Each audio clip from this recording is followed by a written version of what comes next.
कहते हैं कुदरत का न्याय सबसे ऊपर होता है, वो उसी को ऊंचा उठाता है जो सब पर अपनी जीत बरकरार रख सके। जंगल की दुनिया भले ही मनुष्य की सामाजिक व्यवस्था से अलग होती है, लेकिन वहां भी न्याय का दायित्व प्रकृति पर ही होता है। ये कुदरत की ही देन है कि शेर को जंगल का राजा बनाया गया है। लेकिन हमारे जहन में एक सवाल जरूर आता है कि आखिर क्यों और किस तर्ज पर एक ही परिवार के दो सदस्य शेर और बाघ में ऐसी भिन्नता क्यों? एक तरफ शेर है जिसे मनमौजी और ऐश परस्त जिंदगी जीने में मजा आता है, वहीं दूसरी तरफ है बाघ जो चालबाज शिकारी हैं। अकेला जीना और अकेले ही मेहनत से शिकार तलाशना इनके खून में है। खूबियां बताती हैं कि बाघ भी किसी मायने में शेर से मात नहीं खाता। कुदरत ने इन्हें भी उसी ताकत, फुर्ती और बेखौफ जज्बे से नवाजा है। तो फिर बाघ के साथ ऐसी नाइंसाफी क्यों? आखिर शेर को ही जंगल का राजा क्यों माना गया है? आज की इस वीडियो में हम इसी सवाल को गहराई से जानने का प्रयास करेंगे। Tiger versus lion. दुनिया की दो सबसे ताकतवर वाइल्ड कैट्स का जब भी नाम आता है तो शेर और टाइगर का जिक्र जरूर होता है। एक ही परिवार से संबंध रखने वाले इन दोनों जीवों में भले ही कुछ समानताएं हों, लेकिन इनकी कैरेक्टरिस्टिक्स और फीचर एक दूसरे से काफी अलग हैं। बात जहां आकार की होती है तो टाइगर दुनिया भर में जायंट कैट के नाम से जाने जाते हैं क्योंकि ये आकार में सबसे बड़े होते हैं, जबकि शेर दुनिया के दूसरे सबसे बड़े वाइल्ड कैट्स हैं।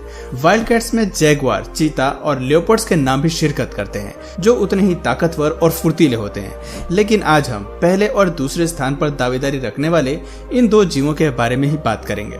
Difference in habitat. शेर और टाइगर अलग अलग हैबिटेट में रहने के लिए जाने जाते हैं। लायन को घने जंगलों में रहना पसंद है, खासतौर पर इनका बसेरा सवाना के जंगलों में देखने को मिलता है जहां बहुत बड़े और लंबे पेड़ विकसित होते हैं। यही वजह है कि ये हमें स्पेशली सवाना के जंगलों में ही देखने को मिलते हैं। इसके विपरीत टाइगर्स घास के बड़े मैदानों और साइबेरिया, इंडिया और चाइना के वेटलैंड्स में रहना पसंद करते हैं। इन दोनों जीवों के बारे में एक बात तो माननी पड़ेगी कि इनकी हंटिंग स्किल्स कमाल की है और इनका कोई तोड़ नहीं है। इनके शिकारी रवैये के चलते ही लोग इन्हें खौफनाक दृष्टि से देखते हैं। यही वजह है कि इतिहास में भी इन जीवों को बुरी तरह से मारा गया है। मौजूदा हालात हैं कि ये दोनों इंडेंजर्ड स्पीशीज के लिस्ट का हिस्सा हैं। Difference in appearance. शेर और बाघ की शारीरिक बनावट अपने आप में ही निराली है। एक भारी भरकम और स्वस्थ शरीर के साथ बाघ के शरीर पर काली पट्टियां होती हैं। इसका रंग भी भूरा होता है। सुंदर शारीरिक बनावट के साथ ये अक्सर नारंगी, सुनहरा या सफेद रंग में पाए जाते हैं। लेकिन इसके विपरीत शेर के शरीर में कोई धारियां नहीं होती। शेर का रंग रेतीले और भूरे रंग का होता है और कभी कभी कुछ खास रोशनी में हल्के सिल्वर रंग में भी दिखाई देता है। देखा जाए तो बाघ की तरह ही क्षेत्र के हिसाब से शेर के रंग में भी डिफरेंस पाया जाता है। लेकिन एक बात तो साफ है कि ये जीव देखने में बेहद ही खूबसूरत होते हैं।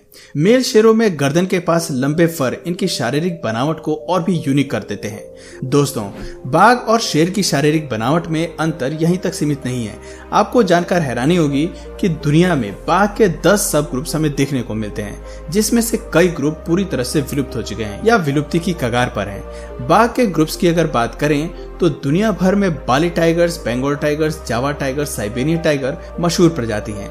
हालांकि इनकी संख्या में भी भारी गिरावट देखने को मिली है। बंगाल टाइगर की अगर बात करें तो इनकी लंबाई 8.5 फीट तक पाई जाती है, जबकि वजन 250 से 300 किलो तक होता है। वहीं साइबेरियन टाइगर लंबाई में 10 से 12 फीट तक पाए जाते हैं और इनका वजन 270 से 300-350 किलो तक पाया जाता है। सोचने वाली बात है कि इतने बड़े शरीर और वजन के साथ भी बाघ काफी फुर्तीले होते हैं। इसके विपरीत दुनिया भर में शेर के 12 सब ग्रुप्स पाए जाते हैं, जिनमें से कुछ प्रजाति तो धरती पर से गायब भी हो चुकी है। उदाहरण के तौर पर एटलस लायन इनमें से सबसे मशहूर प्रजाति है जो आज हमें देखने को नहीं मिलती। लेकिन एक समय पर नॉर्थ अफ्रीका में ये शेर काफी कॉमन था। बात करें एशियाटिक लायन की तो ये काफी पॉपुलर है। ये प्रजाति लगभग 200 से 250 किलो वजनी होते हैं और इनकी लंबाई 8 से 9 फीट तक पाई जाती है। वहीं अफ्रीकन लायन एस्ट्रिक लायन से थोड़े भारी होते हैं। इनका वजन 270 किलो तक पाया जाता है और कद भी एस्ट्रिक लायन से थोड़ा ज्यादा होता है। इनकी शारीरिक बनावट बताती है कि जलवायु और वातावरण के हिसाब से इन जीवों की प्रजाति ने खुद को ढाला है और इसीलिए हर क्षेत्र में इनकी सभी स्पीशीज में कोई ना कोई अंतर होता है। Strength and nature. दुनिया भर में टाइगर और शेर की भले ही कई प्रजातियां मिलती हैं, लेकिन इन सभी जीवों में एक चीज कॉमन होती है और वो है इनकी स्ट्रेंथ। Strength power. बात करें टाइगर की तो इनकी ताकत इनकी मजबूत टांगों में होती है। शिकार करने से पहले हर छोटी हरकत के लिए ये इसी पर आश्रित होते हैं। इस फीचर के चलते ही ये भारी भरकम शरीर को कैरी कर पाते हैं और जंगल में हर शिकार को पकड़ने में कामयाब होते हैं। आपको जानकर हैरानी होगी कि शेर से भारी भरकम और बड़ा होने के बाद भी टाइगर का शरीर ज्यादा लचीला होता है और ये शेर से ज्यादा एक्टिव भी होते हैं। जब दौड़ने की बारी आती है तो टाइगर शेर को आसानी से मात दे सकते हैं। दोस्तों, शेर का अंदाज भले ही शाही है, लेकिन एक ट्रू वॉरियर बाघ को ही कहा जा सकता है, क्योंकि ये ज्यादा आक्रामक और डोमिनेंट स्वभाव के होते हैं। शिकार करते हुए इनका गुस्सैलपन, एग्रेसिव नेचर और पेट को भरने की भूख साफ झलकती है। ये अपने शिकार पर जरा भी रहम नहीं खाते। इसके विपरीत शेर की अगर बात करें तो इन महाशय को शिकार करने जैसे कार्यों में कुछ खास दिलचस्पी नहीं होती। इनके लेजी स्वभाव के चलते ही शिकार करने की सारी जिम्मेदारी शेरनी के सर आ जाती है। परिवार को पालने के लिए और बच्चों को पोषण देने के लिए शिकार शेरनी करती है, लेकिन खाने का सबसे पहला अधिकार शेर महाशय को ही मिलता है। हमारे ये राजा दिन में 18 से 20 घंटे सोना पसंद करते हैं। अगर कोई काम न हो तो इन्हें चुपचाप पूरा दिन सुस्ताना पसंद है। हंटिंग। हालांकि शेर और बाघ के शिकार करने की टेक्निक काफी कुछ एक जैसी है, लेकिन इनकी क्षमताओं में अंतर है। एक शेर 80 किलोमीटर की रफ्तार से दौड़ सकता है, जो कि शायद जंगल की दुनिया में सबसे ज्यादा स्पीड नहीं है। हमें ऐसे कई जानवर मिलते हैं जो इससे भी तेज दौड़ सकते हैं, लेकिन शिकार को धर दबोचने की रफ्तार ही सब कुछ नहीं होती। दरअसल जंगल में हर शेर एक ग्रुप में रहता है, जिसे प्राइड के नाम से जाना जाता है। जब कभी शेर या शेरनी को शिकार पर जाना होता है तो इनका पूरा झुंड इनके साथ होता है। शेर का पूरा झुंड शिकार को चारों ओर से घेरने की कोशिश करता है और फिर अचानक ही उन पर टूट पड़ता है। इस प्रक्रिया में एक शेर सीधा शिकार की गर्दन पर हमला करता है और 2 सेकंड में उसे मार गिराता है। ऐसे में शिकार को बचने का कोई मौका नहीं मिलता।